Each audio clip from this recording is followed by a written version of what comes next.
আজ ঐতিহাসিক ৬ দফা দিবস।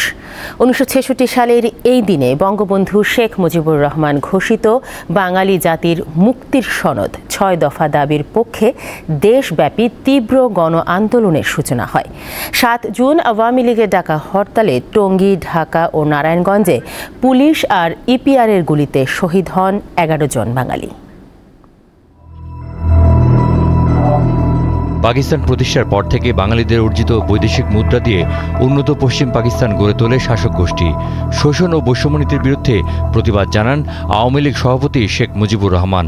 ১৯৬৬ সালের ৫ ফেব্রুয়ারি লাহোরে ঐতিহাসিক ৬ দফা প্রস্তাব পেশ করেন তিনি।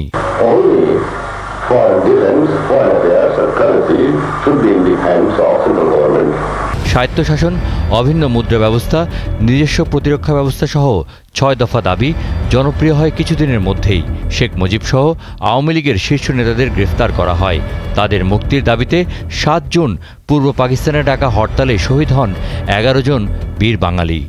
৬ দফাটা ছিল এই বাংলার মানুষের জন্য ঐতিহাসিক মোড় পরিবর্তনকারী একটি দিবস বা একটি দিন। এই ৬ দফাটা ছিল একটা কর্মসূচি, যেটা বঙ্গবন্ধু যেই কর্মসূচিটা এই বাংলার মানুষের মুক্তির জন্য যেই কর্মসূচিটা তিনি পেশ করলেন। কত নেছো, কবে দেবা, কবে যাবা, জনসভায় কথাও বলতেন।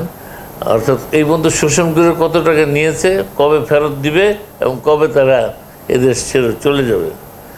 কাজেই এটা মূলত এক দফারই মানে এরা বলতে পারেন যে প্রথমে এক দফা সরাসরি না বলে এক দফার এটা একেবারে প্রস্তুতি পর্ব ৬ দফার মাধ্যমে জাতিকে তিনি ঐক্যবদ্ধ করেছিলেন।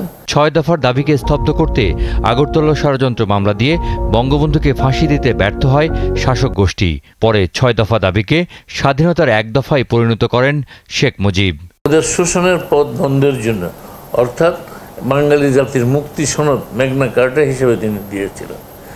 এই দাবি দেওয়ার কারণে আইয়ুব খান অস্ত্রের ভাষায় কথা বলেছিলেন এবং বঙ্গবন্ধুকে ফাঁসি কাস্টে ঝুলানোর জন্য আগরতলা মামলা দিয়ে সমস্ত আয়োজন করেছিল। এই ৬ দফাটাই আসলে ৬ দফাটার মধ্যে আপনি দেখেন যে এখানে স্বায়ত্তশাসনের কথা বলা হচ্ছে, কিন্তু এই স্বায়ত্তশাসনটা দিতে গেলে শেষ পর্যন্ত কিন্তু ওইটা দেবে না বলেই আমাদেরকে এক দফাতেই চলে যেতে হলো। ৬ দফা দাবির পথ বেয়ে ৭০-এর নির্বাচনে বাঙালির বিপুল বিজয়ের পর আসে ৭১-এর চূড়ান্ত স্বাধীনতা।